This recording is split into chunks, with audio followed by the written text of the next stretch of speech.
Today. Restrictions apply. This is the KBLA Sports Minute with Phoenix. The second unit put up a spirited performance before Phoenix pulled away late in the fourth quarter to win by 16. Reserves Bones Highland, P.J. Tucker, Mason Plumlee, Amir Coffey, Kobe Brown, and Brandon Boston got most of the minutes.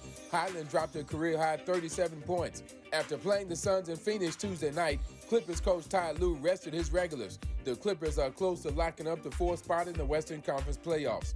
Keep your radar up on Darvin Ham's status as the Lakers coach. A lot of chatter has been circulating lately that he may not survive the season. Phoenix's win over the Clippers last night ensured that the Lakers will be in the play-in round for the second straight year.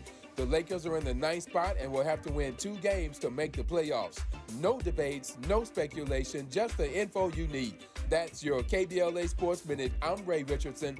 More news, opinions, and conversation when we come forward on KBLA Talk 1580. KBLA Talk 1580. We've got a lot to talk about. Hi, I'm Tavis Smiley. And I'm Compton Mayor Emma Sharif. You have no doubt been hearing promos and expert conversations on our various weekday shows and downloading details at KBLA1580.com about our climate justice campaign, which is now in full effect. The city of Compton is pleased to partner with KBLA Talk 1580 to celebrate Earth Day 2024 as we serve, share, and help our city shine. And KBLA Talk 1580 is just as excited to join the city of Compton as we broadcast live and bring our KBLA delegation with us to help clean and beautify our community, and you are invited to join us. Come meet us on Saturday, April the 20th from 9 a.m. to 11 a.m. at 212 West Cypress Street in Compton as we fan out to clean up our city. The first 50 KBLA listeners to hit our website at KBLA1580.com will receive a free KBLA tee when you join us on Saturday morning, April 20th from 9 a.m. to 11 a.m. at 212 West Cypress Street in Compton. Now, no show, no shirt, but sign up at KBLA1580.com right now to help us clean up Compton as part of Earth Day 2024. We will see you on Saturday, April the 20th, 9 a.m. to 11 a.m. at 212 West Cypress Street in the city of Compton to do our part for Earth Day 2024. We are KBLA Talk 1580, caring about the climate, caring about the community, cleaning up Compton.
Live from historic Leonard Park in Los Angeles, California, I'm Tavis Smiley, and I'm so glad to see you and me back in stride again.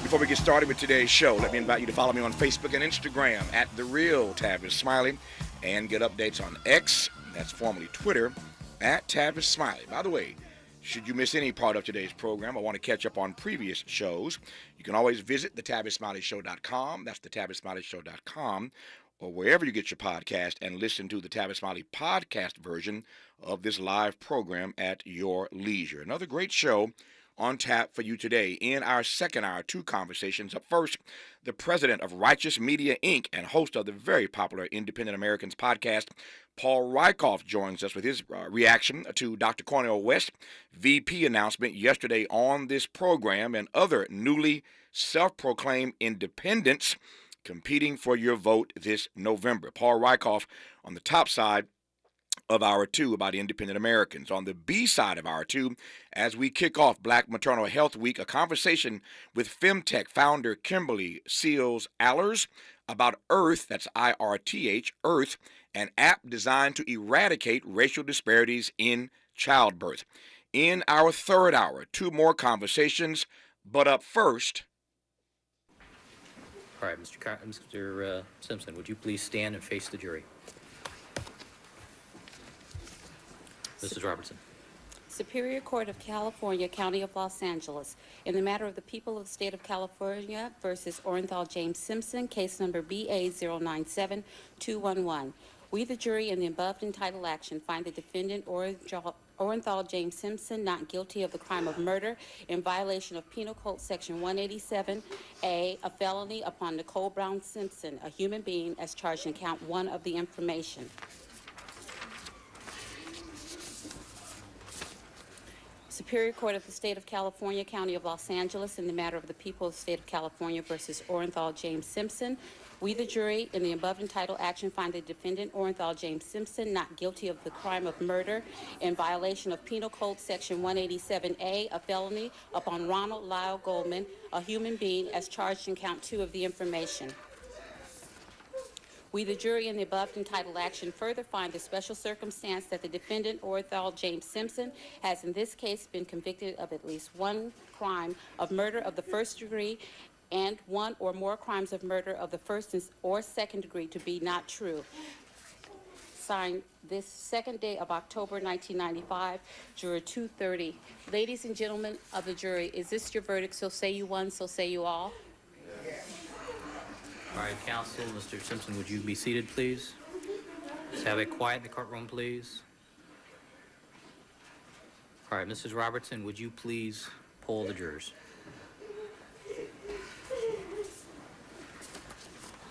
Poll the jury. Juror number 1, as to count 1, is this your verdict? Juror number 2, as to count 1, is this your verdict? Juror number 3, as to count 1, is this your verdict? Juror number 4, as to count 1, is this your verdict? Yes. Juror number 5, as to count 1, is this your verdict? Yes. Juror number 6, as to count 1, is this your verdict? Yes. Juror number 7, as to count 1, is this your verdict? Yes. Juror number 8, as to count 1, is this your verdict? Yes. Juror number 9, as to count 1, is this your verdict? Yes. Juror number 10, as to count 1, is this your verdict? Yes. Juror number 11, as to count 1, is this your verdict? Juror number 12, as to count 1, is this your verdict? If you were living then, you certainly recall exactly where you were when we heard that verdict read aloud in a courtroom here in Southern California.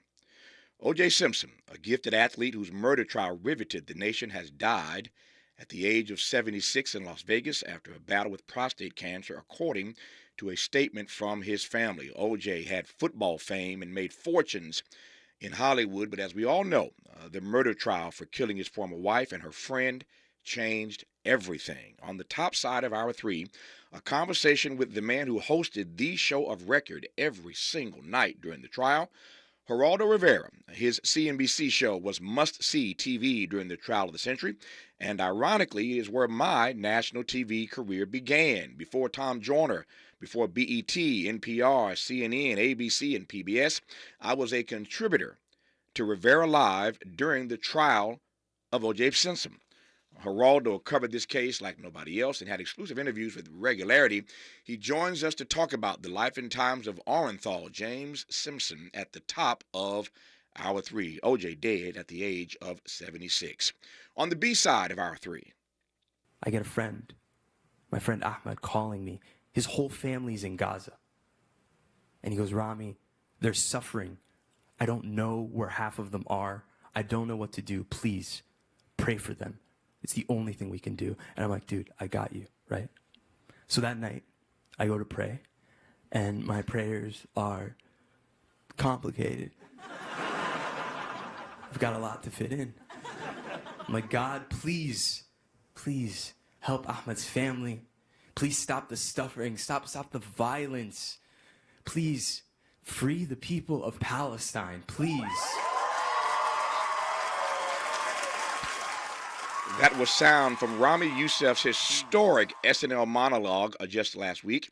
On the backside of hour 3, Yemeni-American comic Ahmed El-Qadri joins us live in studio to celebrate the end of Ramadan, his love of bread, and to share his thoughts on Rami Youssef's historic SNL monologue, some sound of which you just heard. But in this first hour today, Pulitzer Prize-winning writer Leonard Pitts Jr. is back with a preview of his new historic novel called 54 Miles about the civil rights movement. And knowing Leonard Pitts Jr. as I do, will squeeze in, I am certain, a little political, social, and cultural commentary while we're at it. I am certain to get his thoughts.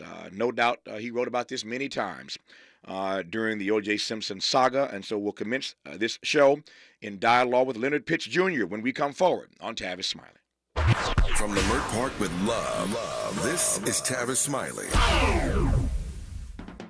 Hey y'all, Mona Swain here from Target's new YouTube series, My Cart is Full, where we feature Black founders and creators highlighting their connection to our community. As an actor and content creator, I love using my voice to inspire young Black women who look like me. When it comes to feeding my shine, seeing myself reflected in Black-owned and founded products at Target brings me joy. Together, we are Black Beyond Measure. Learn more at target.com/Black Beyond Measure. Cookie wants to be a professional wrestler. I'm Cookie Serratos and I'm 11 years old. She also wants to win all the medals. That's why Cookie and her family make every day count, squeezing out her best with Go-Go Squeeze. Okay, Cookie, let's break for a Go-Go Squeeze. Go-Go Squeeze Fruit on the Go pouches are a nutritious snack made from 100% fruit with no sugar added. Go, Cookie! Because when you nurture your kids, you squeeze out the best in them. Squeeze out the best with Go-Go Squeeze. Not a low-calorie food. Products range from 11 to 13 grams of sugar and 60 to 70 calories per serving. We used to argue about whose turn it was to clean the gutters, but then I had leaf filter gutter protection installed. Wait, I told you Leaf Filter had free inspections and estimates and a lifetime guarantee. Meaning we never have to argue about whose turn it is to clean the gutters again. But I visited leaffilter.com/beacon first. No, I did. It doesn't matter who. Visit leaffilter.com/beacon to schedule your free gutter inspection and get up to 30% off today. See representative for warranty details. Promotion is 20% off plus a 10% senior or military discount. One discount per household. Did you know that feeling sluggish or weighed down could be a sign that your digestive system isn't working at its best? Taking Metamucil every day can help. Metamucil fiber powders help promote your daily digestive health using a plant-based fiber called psyllium. The gelling action of this special fiber traps and removes waste so you can feel lighter and more energetic. Metamucil, promoting digestive health for a better you. Learn more at metamucil.com. These statements have not been evaluated by the Food and Drug Administration. These products are not intended to diagnose, treat, cure, or prevent any disease. Hi, I'm Henry Winkler. My eyes are very important to me. My eyes connect me with everything I love. I loved my late father-in-law dearly. He always lit up a room, but his vision dimmed with age. He had age-related macular degeneration, or AMD. And since partnering with Apellis, I've learned there's an advanced form of dry AMD called geographic atrophy, or GA. His struggle with vision loss made me want to help others know about GA's warning signs. For some, colors appear dull or washed out. For others, hazy or blurred vision make it hard to see details, like fine print on price tags. Many have trouble seeing in the dark, making driving at night difficult. GA gets worse over time and cannot be reversed. If you think you have GA, don't wait. Treatments are available. Ask a retina specialist about FDA-approved treatments for GA and go to GAWon'tWait.com.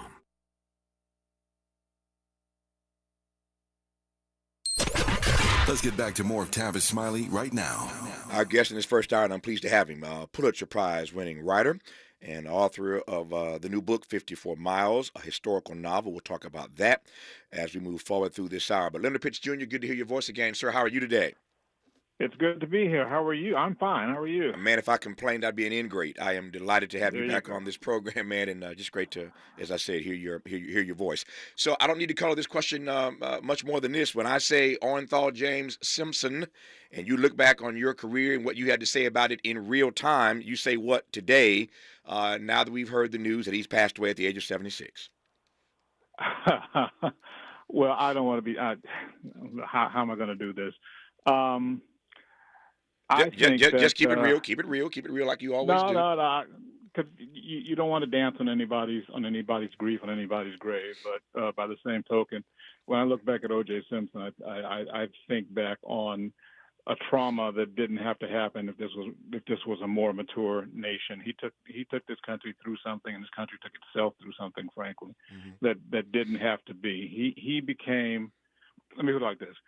only once in American history have we had a serious conversation about race, the legacy of race, what we're going to do about race, a serious and sustained conversation. That was in the late 1950s and 1960s. Other than that, we have this tendency of arguing about or discussing race through proxies, through the things that are going on in the news. And the Simpson trial was like one of the biggest proxies. At its core, it's a murder trial. At its core, it's this guy who, I know what the court says, but as far as I'm concerned, killed his wife and killed her friend. And instead of us being able to judge it and see it on that level, it becomes this proxy for all these other racial resentments and recriminations and all this other stuff that frankly should not have ever had to attach to it. But because we are who we are and because we are where we are, it becomes this whole big other thing. I was in the parking lot of the courthouse in Santa Monica when not the criminal trial verdict, but the civil trial verdict came down. And this place, it was a circus, if I may say that without insulting Ringling Brothers and Barnum and Bailey, because you had these people just going at each other, yelling and screaming, and helicopters overhead, and all this madness. And this is just while waiting for the verdict. The verdict finally comes down, and you got people, cheering and happy. You got people booing and crying and upset. And I'm thinking to myself, what impact does this actually have? What material impact does this actually have on any of your lives? And it actually has none, except that, again, as Americans, we don't know how to talk about race, so we talk about it through these proxies. So we become so invested in these symbolic things, so that if you're white, you're deeply invested in seeing the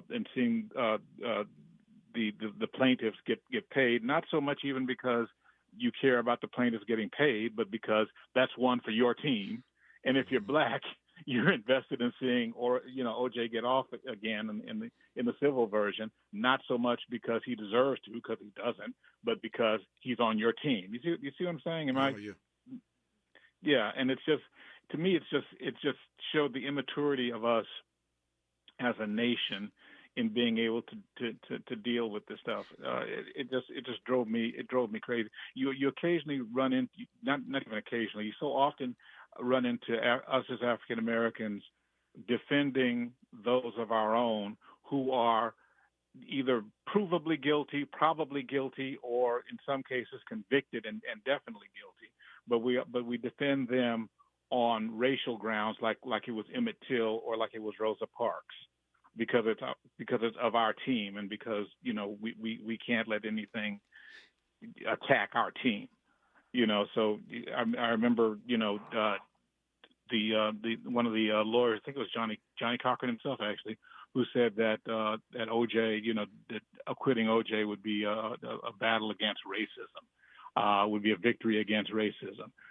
You had and you take it from that, and you look at Kwame Kilpatrick in Detroit, who was certainly guilty of lying about his affair with one of his aides, of paying off, of firing police officers who got too close to the truth, of a secret, I think it was $8.4 million payoff out of Detroit's rather small coffers to keep it quiet.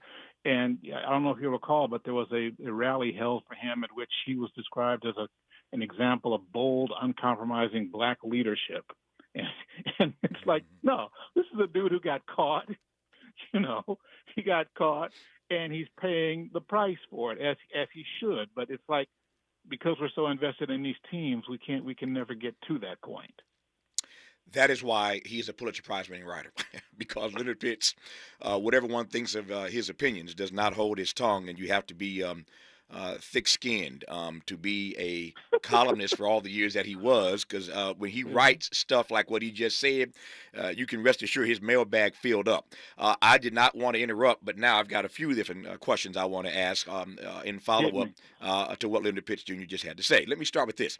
The irony is I was just Leonard in a meeting with my producers some days ago who were reminding me or saying to me, Tavis, we've got some historic dates coming up on the calendar. We want to talk about how you want to get at these things if you want to get at them. And one of the things in that meeting that we covered literally just days ago was the 30th anniversary. That's right, the 30th anniversary on June 12th of the murders of Nicole Brown Simpson and Ron Goldman. On June the 17th would be, of course, the 30th anniversary of the low-speed white Bronco chase. So we're literally on the eve of the 30th anniversary of these murders on June 12 and the low-speed Bronco chase on June 17. And here we wake up today and find out that O.J. Simpson has passed on the eve of that major anniversary. So one, I want to just give you some context for those who are trying to recall how long ago that was. There's your answer. Almost 30 years ago. Number one. Number two, you said a moment ago, Leonard Pitts Jr., that in part we saw the reaction to the verdict in the first case, and for that matter in the second case, because of the immaturity of this nation. I could not agree more. There is clearly an immature nature to this country. I've said many times, America has grown older, but we have not grown wiser. We've grown older, but we ain't grown up. So in many respects, not just this one, we are an immature country. The question, first of all, is 30 years later, 3 decades later, have we grown up at all? Or are we still as immature now around the issue of race as we were then? Yeah, I think we're just as immature. I mean, we may, if not more immature, given the backsliding of the last decade and the way that racism has become more acceptable in what used to be considered polite company. We may be less mature now than we were 30 years ago. But the litmus test will be, let some situation similar to this come about. Let some event happen with racial overtones and watch how people react. It's absolutely predictable at this point. Yep. My next question is simply this: you will acknowledge, and there's much of what you said that I cannot take exception to whatsoever, but you will acknowledge though that black people did not invent tribalism. We didn't start that. Oh no! We didn't start tribalism. Man. Yeah. We are reactionary. We're not proactionary in any of that. We are basically, in that regard, we are playing the hand that we have been dealt. And white folk will pretend that they are not as tribalistic, but we're all tribalistic to a degree. So no, I'm not saying that we invented it. I'm saying that I am saying that it has led us down some blind alleys. I remember I had a spirit, shall we call it a spirited discussion with a lady about Bill Cosby, and I'm saying to her, look, the man, it's not just one woman that's accused him. It's not 2, 3, it's not 5, 10, it's not a dozen. There's like 60 or 70 women at this point, some of them black, who are accusing this man. How much longer do you expect me to, or are we expected to stand up and defend him just because we loved Fat Albert or the Cosby Show? It's like, yeah, he gave a lot of money to black colleges. He did this, he did that, he did the other. But the evidence is pretty strong that he's also, a serial abuser of women, shall we say? Yeah, this may not. I mean, Cosby and Simpson are not the best examples of this. I acknowledge this up front, but I'm trying to work my way intellectually towards something else you said and get your take on it. So again, I acknowledge up front that Cosby and Simpson are not the best examples of these, but they're also not the only examples. Because there are times when black folk, in fact, in this country do get railroaded, that we have, in fact, been railroaded. And so Dr. King would put it this way: there's some evil in the best of us and some good in the worst of us. I'd put it this way, that some of us is not the sum of us. The S-O-M-E of us is not the S-U-M of us. Why do I raise that? Because when you mention somebody like Kwame Kirkpatrick, and there are others who didn't kill anybody or rape anybody, they may have raped the public trust and I mean the public coffers, and that's bad enough, don't get me wrong, but they didn't kill anybody. And there are other people, again, examples we could offer. Brian Stevenson does this great work every day, getting black men and women out of prison who've been railroaded by the system. Why am I going there? I'm going there because I do want to challenge this notion that you raised earlier, that we just sort of line up and start defending Negroes whether they're guilty or not. and I don't quite see it that way, Leonard. I think it's very complicated. I think it's very nuanced. I think in the case of Kwame or anybody else, the comment you referenced earlier, what somebody said about him, that comment could be true, and it could also be true that Kwame was wrong. So it's a complicated thing, and I don't want us to have a conversation that's rooted in this notion that black people have a problem with defending people just because they're black, even when there's no nuance or complexity to the situation. Does that make sense? Yes, certainly it makes sense. Yeah. I get offended by people who are guilty, who knowingly wrap themselves in this flag of they're coming after me because I'm black. Mm-hmm. You know, that is a cynical misuse of our, meaning us as African Americans, of our tendency to support, our willingness to support our own who are under fire because we know. But sometimes, I didn't mean to cut you off later, but sometimes, that's my point. Sometimes that is true. Sometimes they are coming after you because you are black, and there ain't no other reason. Sometimes that is true, no matter how it looks on the outside. That's what I'm saying. Right. I think we're saying the same thing. Okay. I'm saying that there's a tendency to we know that people come after you because you're black, and they misuse you because they murder you because you're black. Mm-hmm. And I think that sometimes when you're guilty, when you're black and you're high profile and you're guilty, there's a tendency to want to use black people's sort of knowledge of what goes on. Sure. And use that to your own benefit. Okay. You know, I wrote a line in a column once that I was kind of proud of. O.J. Simpson didn't know he was black till the handcuffs went on. Okay. Yeah. And there are a few other black folks you could say that of. Yeah. You know, he became black when the handcuffs went on. Yeah. You know, suddenly he's this victim of racial whatever. You know, and to me that's misusing black folks' readiness to defend those of us who have been accused or delimited or killed specifically because they were black. Yeah. Does that make sense? No, you're basically using us. No, it makes sense. It makes sense. Yeah. With OJ, to OJ specifically, in case you've just tuned in, OJ Simpson dead today at the age of 76. In a statement from his family, we are told that he succumbed to a very private battle with prostate cancer. And that's a whole other conversation. Black men still dying too often from prostate cancer. So that's my point. And Leonard said at the very top, you don't want to dance on anybody's grave, because even in the midst of this, there's something for us to tease out. And one of the things to tease out is that, again, we're losing too many black men from prostate cancer. Here we are today in the midst of Black Maternal Health Week. We're losing too many black women in childbirth. And that in part has to do with a racist, systemic issues inside of our healthcare system. No question about that. It's incontrovertible as far as I'm concerned. So there are issues that, again, this stuff is complicated. It's nuanced. But back to OJ right quick. I mentioned that at the top of our third hour, we're going to be joined by Geraldo Rivera. And for those who were living then, you no doubt, like everybody else, were tuned into Geraldo's program every night. He was the show of record during the trial. And so for all the months I was covering this and appearing on his show, Leonard, I never ever, like all the other guests on Geraldo, I never ever offered my opinion about whether OJ was guilty or not. It became a running joke on the show. Tavis will do commentary, he'll offer his analysis, but he will not, unlike Leonard Pitts, he will not tell us how he feels about the case. And when the case was finally over and the verdict finally came through, Geraldo finally asked me again, Tavis, now this is over, will you please tell us what you think? Did OJ kill Nicole Brown Simpson and Ronald Goldman? And I said, Geraldo, now the case is over, I will in fact tell you what I think. And here is what I think. LAPD framed a guilty man. LAPD framed a guilty man. That was my take. More with Leonard Pitts Jr. when we come forward on Tavis Smiley. Unapologetically progressive. Unapologetically black. You're tapped into Tavis Smiley.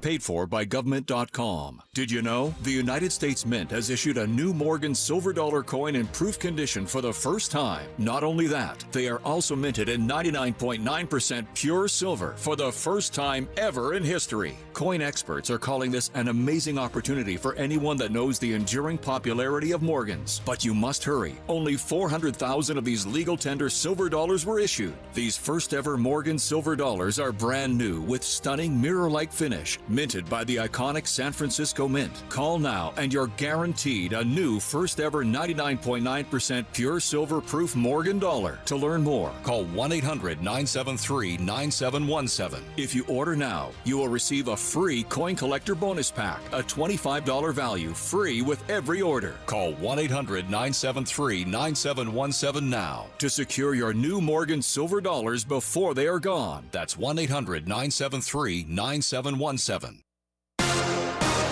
Thank you for joining us, everyone. I'm Mike Moore. Now here's the latest from the Black Information Network. Arizona Republicans have blocked an attempt by state Democrats to cancel the law banning abortions in the state.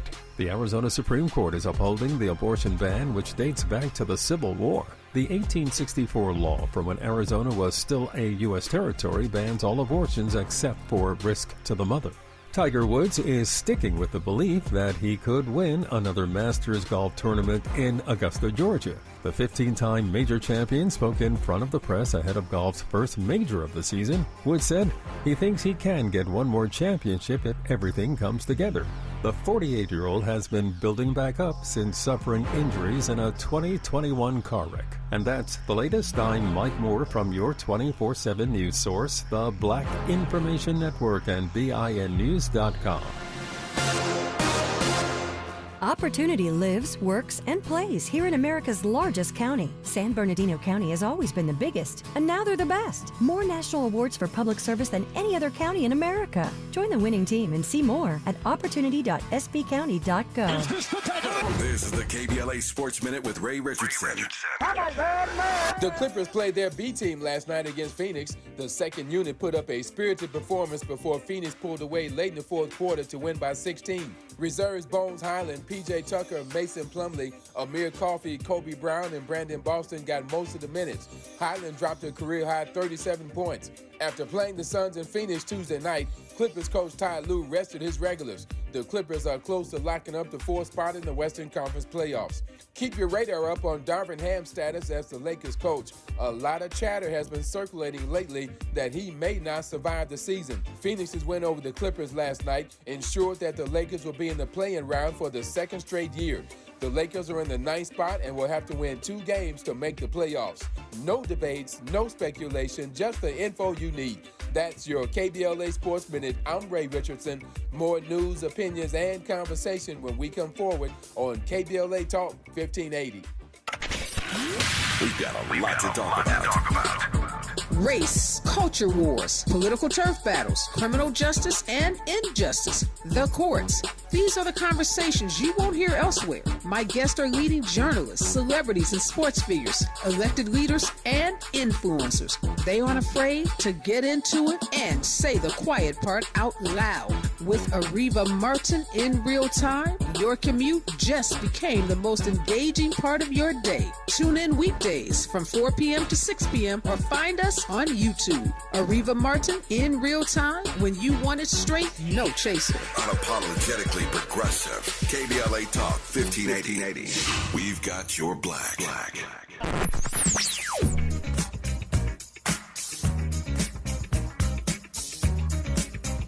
This is KBLA Talk 1580. Talk radio.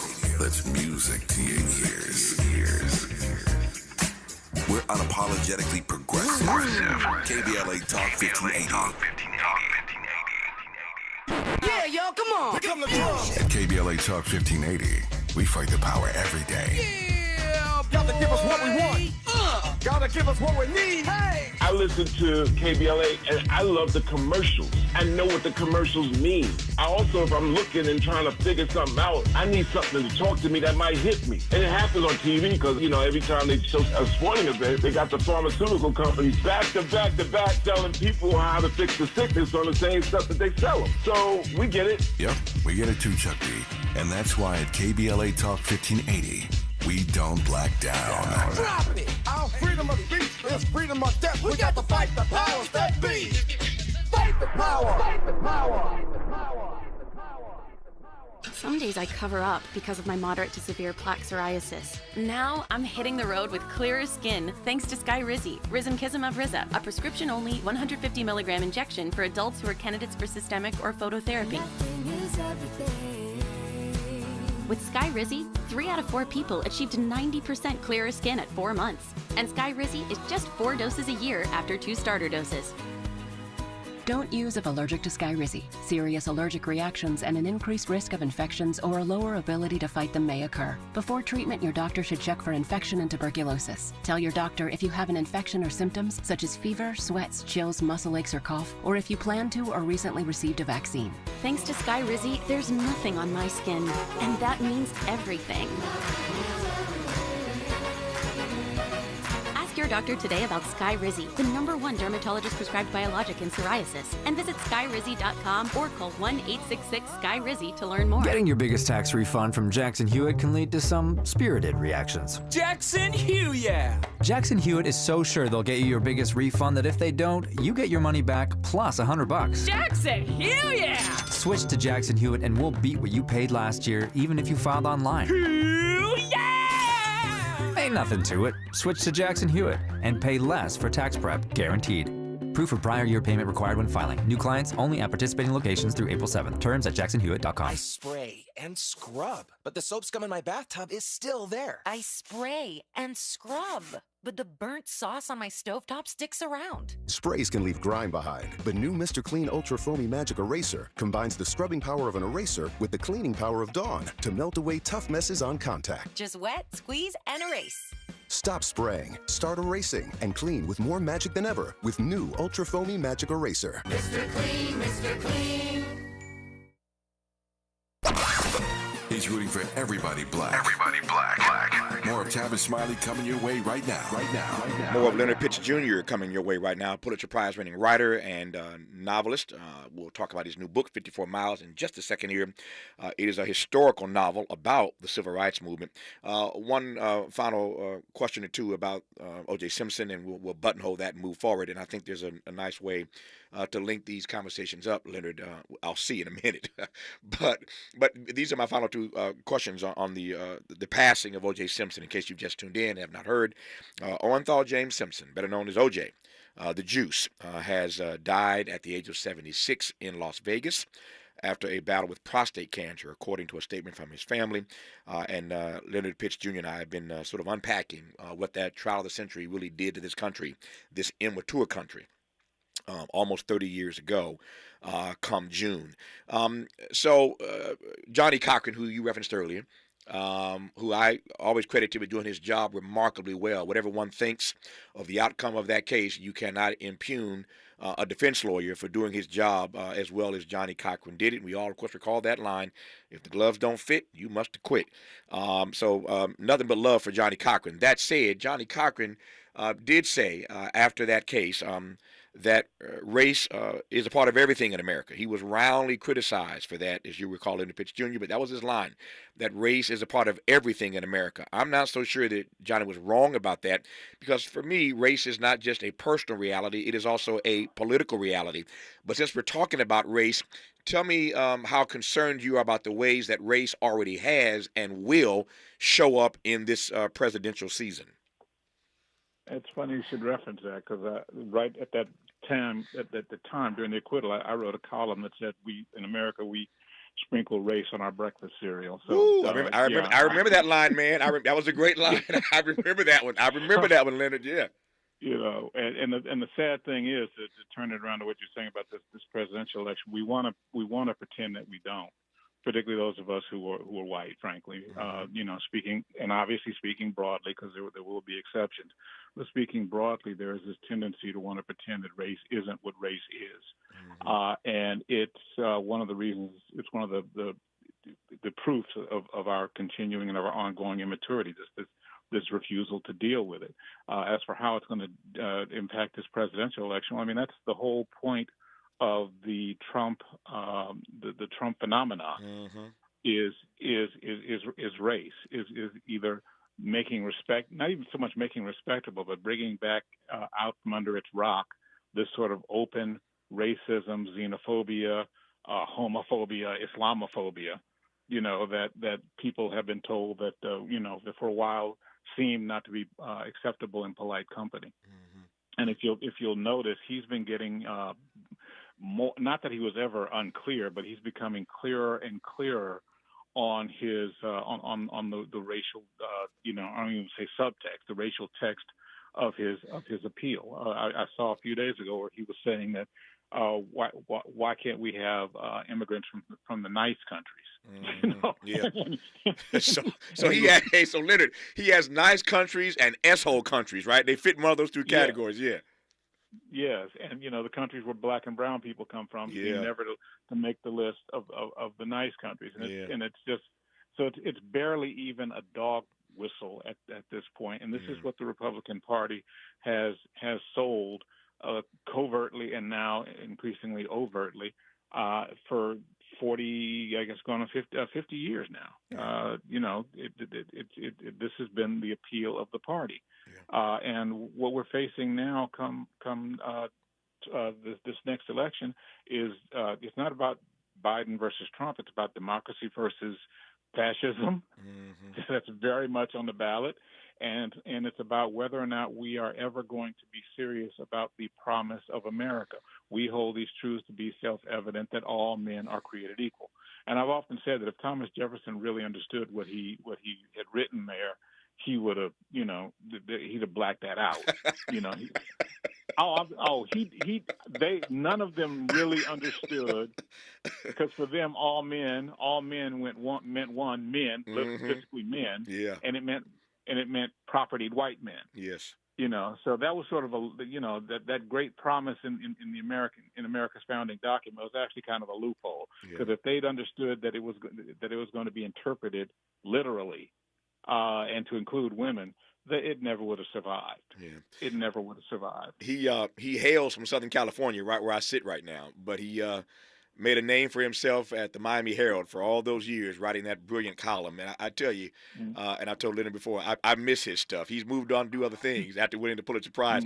But he knows how to turn a phrase, and I miss hearing his pithy comments about all sorts of political, social, economic, and cultural issues on the regular. But as you can tell, he's still got it. He's still got it. If he wanted to go back, he can still do it. This conversation, by the way, I mentioned earlier, in case you didn't hear, Geraldo Rivera, who hosted the Show of Record every night during the OJ trial, as our guest at the top of our third hour. And so for more OJ conversation and hear Geraldo's perspective, which I'm anxious to hear, tune in. But just stay tuned until we get to hour 3. We've got some great stuff between now and then anyway. But Leonard, this conversation about race takes me straight away into your historic novel.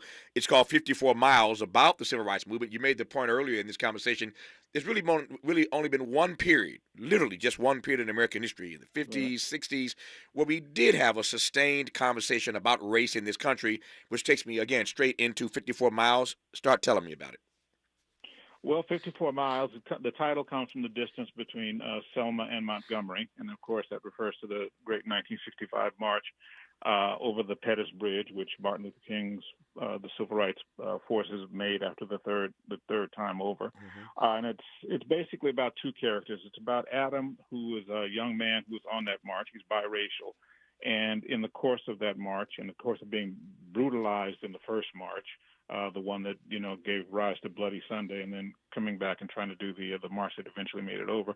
In the course of that 2.5 weeks, I believe it is, he discovers some things about his own parentage and about his family that really kind of rock his world and almost get him killed. The other storyline is about Luther, and Luther we met in my last novel, The Last Thing You Surrender. When Luther was 9, in 1923, he saw his parents just brutally burned alive and lynched by a white man and leading a mob because Luther's father refused to sell the man a prize hog. In the last novel, they managed to get the man into court 20 years later, but the jury sets him free after I think it's an hour and 15 minutes of deliberation, because that's what juries did, assuming you could even get him to court. So in this new novel, which again takes place over 3 weeks in 1965, Luther is a 51-year-old man, and he happens to be in this nursing home one day visiting a friend, and who does he come upon but the man that lynched his parents? And this man has had a stroke. He is enfeebled. He can't talk. He can barely move. He can't defend himself. And Luther's alone in the room with him. What does Luther do? And And I'll leave it right there. You better leave it right there, man. If you want to sell some books, you better stop right there. So I'll leave it right there. What does Luther do, and what should Luther do? What's the morally correct thing for Luther to do? I've got some questions about Luther when we come forward. We won't give the plot away, but I've got some questions about Luther. I've got some comparisons, really, to the condition that Luther finds himself in this new novel, this historic novel, 54 Miles. And I've got questions for Leonard Pitts about why he would tackle this kind of subject matter. What's the difference between tackling this kind of subject matter in a historical novel versus in a column that he wrote for years for the Miami Herald? More for Leonard Pitts Jr. when we come forward on Tavis Smiley. This is getting good. Yeah, man. Tavis Smiley continues when we come forward. What is dedication? My biggest fear in the middle of my addiction was that my kids wouldn't have a father. And I started thinking, you know what? This isn't my story. I definitely had to become a better man to be a better father. It's important to me that my kids are empowered and truly believe that if they can think it, they can do it. That's dedication. Visit fatherhood.gov to hear more. Brought to you by the U.S. Department of Health and Human Services and the Ad Council. Joey from Vermont, a farmer trying to get through the winter. Adriana from South Carolina, a single mother living paycheck to paycheck. Liam from Ohio, an injured father struggling to provide for his family. Hi, I'm Shanola Hampton, and I support the Feeding America network of food banks because they help provide over 6 billion meals to people in need each year. Learn more at feedingamerica.org. 1 in 3 children born today will get diabetes. This sad prediction by the Centers for Disease Control will come true if millions of Americans don't improve their lifestyles, especially by changing what they eat, how much they eat, and how active they are every day. Every 23 seconds, another American gets diabetes. Stop diabetes before it starts. To learn more, contact the American Diabetes Association or download our free diabetes education programs at learningaboutdiabetes.org. Febreze. So my home is also my office, and before I can focus, every room's gotta be clean. That means tidying up, then spraying my Febreze Air Mist. Ooh, that's fresh. Febreze Air Mist scents are all high quality. They fight any weird funk, and they give my air an instant boost of freshness. So not only does my home smell good, I feel good too. After I Febreze, it's time to start my day. Breathe happy, Febreze, la la la la la. Now your ideas don't have to wait. Now they have everything they need to come to life. Dell Technologies and Intel are creating technology that loves ideas, loves expanding your business, evolving your passions. We push what technology can do, so great ideas can happen right now. Find out how to bring your ideas to life at Dell.com. Welcome to Now. At Charmin, we heard you shouldn't talk about going to the bathroom in public, so we decided to sing about it. When you're rolling Charmin, ultra soft on the party. Less is more, so roll it back, everybody. Charmin's irresistibly soft and hella nice. The grip is always soft. It's our party vibe. She's cushioning things so our chicks feel fine. So what? Everybody wanna touch the sky. Charmin Ultra Soft is irresistibly soft and more absorbent, so you can use less. Enjoy the go with Charmin. More honesty than you can handle. More empowerment than you can imagine. You're tuned in to Tavis Smiley. Tavis Smiley and Leonard Pitts Jr., author of the new historical novel 54 Miles, about the Civil Rights Movement. Love the title, 54 Miles. Love how you came up with that title. And I love the characters, Adam and Luther. When you were talking, a couple things came to mind for me. One, Leonard Pitts Jr., you'll recall, and I'm blanking on her name right now, and I've said it 1,000 times. In this moment, of course, it would get away from me. But the white woman who set up Emmett Till, who you referenced earlier, Emmett, in this conversation. Carol Bryant Dunham, Bryant, one of those two. Karen Bryant Dunham, Karen Dunham Bryant. Yeah. Thank you.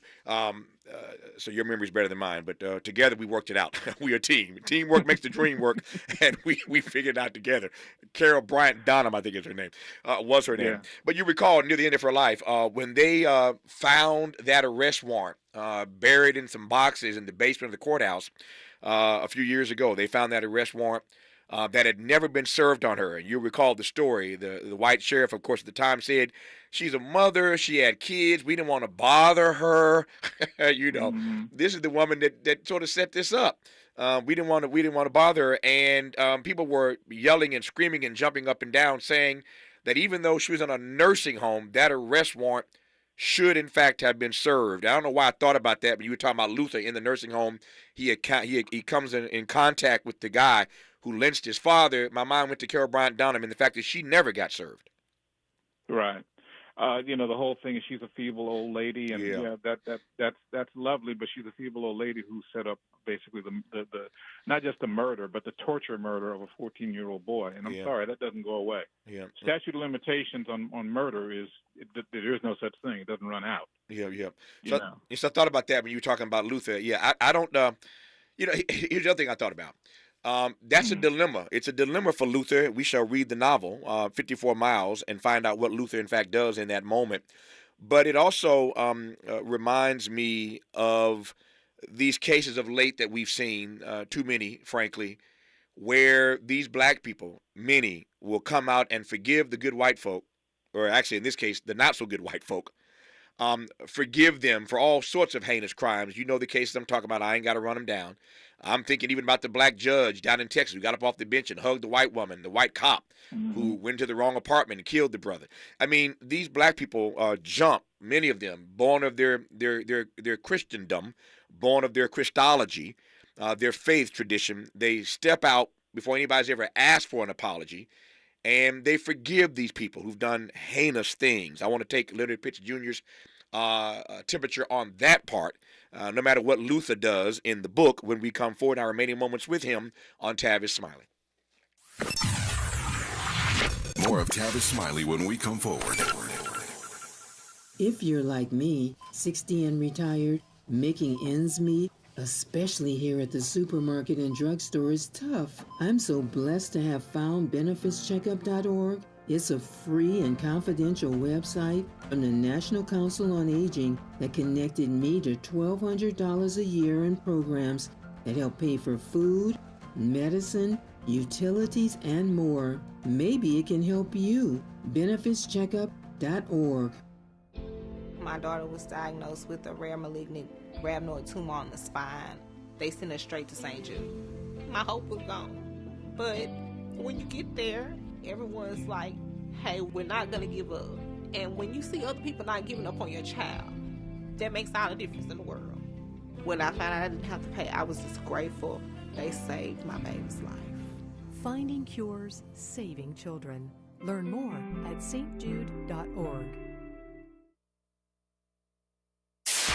KBLA Talk 1580. We've got a lot to talk about.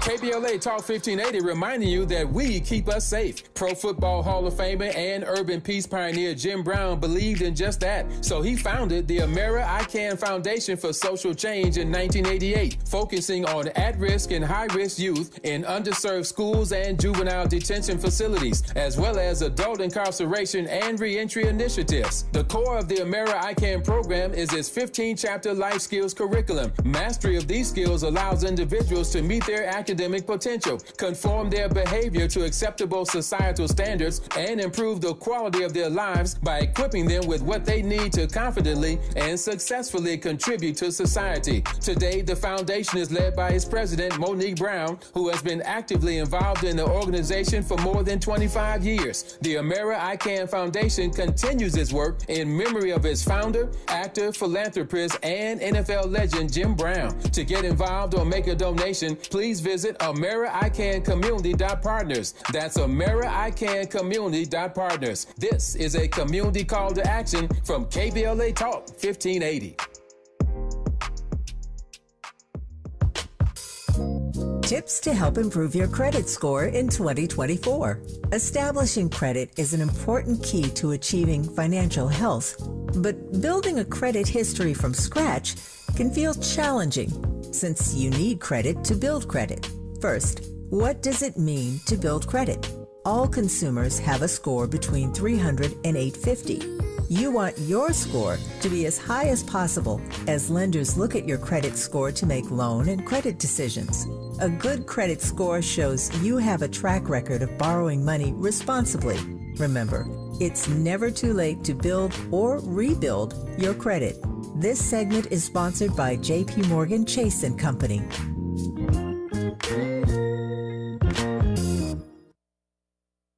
Helping to make you the most knowledgeable person in your circle of friends. This is Tavis Smiley. Tavis Smiley in his remaining moments with Leonard Pitts Jr., brilliant writer, Pulitzer Prize-winning writer, and novelist. His new novel is called 54 Miles. It is a historical novel. Once again, the title is 54 Miles. His name is Leonard Pitts Jr. Go look it up, wherever fine books are sold. The book is about the Civil Rights Movement, and we've been unpacking that for the last few minutes here. So in the few minutes I have left, Leonard, let me circle back to what I said a moment ago, and that is this thought that I had when you were telling us a story about Luther. I can't wait to read 54 Miles because I do want to know what Luther does in that room. When he encounters the man who lynched his daddy. Can't wait to read the novel. Again, it's called 54 Miles. But my mind went to all these black people who we see in the news routinely offering forgiveness, which is, that's at the epicenter of what it means to be a Christian. But we see them offering forgiveness to folk who ain't even asked for forgiveness. And I thought about that when you tell me about Luther. Well, it's funny. I think you reached into my head when you mentioned that, because that is sort of the theme of the book and what Luther does. I will just say this, because I don't want to give away Luther's decision. Sure. But what I was thinking about when I wrote the book is that, our forgiveness in all these horrific and obscene situations is laudatory. It's admirable, but it's also something that the country has come to sort of expect from us. And I think that what one of the things that we need to remember as people, as Americans and as African Americans, is that black folk are only human. So how often are we supposed to forgive? That was what I was thinking when I wrote the scene with Luther. I should also mention, because my publisher will kill me if I don't, that the book comes out on the 23rd of July, and that I'll be in L.A. 2 days later, the 25th of July, at Book Soup in West Hollywood, signing copies. You're a good man. I was going there for you, but you did it yourself, and you did it. I appreciate it. Man, I wasn't going to rap without doing that. And we're heard across the country. Of course, we're in syndication now. So there are people listening to you right now in Philadelphia, in New York, in Chicago, in New Orleans, in Mississippi. You're being heard across the country. So you might not get your book signed here in L.A. At Book Soup, but you can certainly get the book wherever fine books are sold. Again, it's called 54 Miles. The author of the book is Leonard Pitts Jr. Leonard, I close on this note in about 45 seconds. I have often said, and I'm not so sure you disagree with me, and if you do, tell me in 45 seconds, but I've often said that for better or for worse, black folk are the most forgiving people on the planet. I'll just correct one thing: for better and for worse. Wow. Not for better or, for better and for worse. I got the most forgiving folk on the planet. I got to get my conjunctions right. I get it. That's why, again, he's a Pulitzer Prize winner. It ain't better or worse. It's better and worse. And again, that is why he is Leonard Pitts Jr. Leonard, congrats on the book. Once again, it's a historical novel. It's called 54 Miles, about the Civil Rights Movement, available wherever fine books are sold. And Leonard will be, I'm sure, on tour in a few places for this book, but I highly recommend it. I can't wait to get my hands on it to see what Luther does in that moment of consequence. But Leonard, as always, appreciate your insights, my friend. Good to have you back on this program.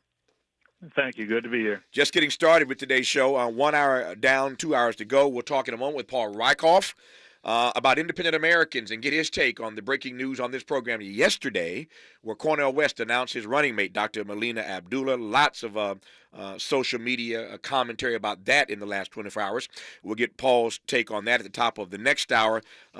Kimberly Seals Allers on the bottom of the next hour as we look at Black Maternal Health Week, and we'll be talking to Geraldo Rivera at the top of the third hour regarding the passing today of O.J. Simpson. So more good stuff in front of us. You're listening to Tavis Smiley. KBLA 1580 Santa Monica. Thank you for joining us, everyone. I'm Mike Moore. Now here's the latest from the Black Information Network. Arizona Republicans have blocked an attempt by state Democrats to cancel the law banning abortions in the state. The Arizona Supreme Court is upholding the abortion ban, which dates back to the Civil War. The 1864 law, from when Arizona was still a U.S. territory, bans all abortions except for risk to the mother. Tiger Woods is sticking with the belief that he could win another Masters golf tournament in Augusta, Georgia. The 15-time major champion spoke in front of the press ahead of golf's first major of the season. Woods said he thinks he can get one more championship if everything comes together. The 48-year-old has been building back up since suffering injuries in a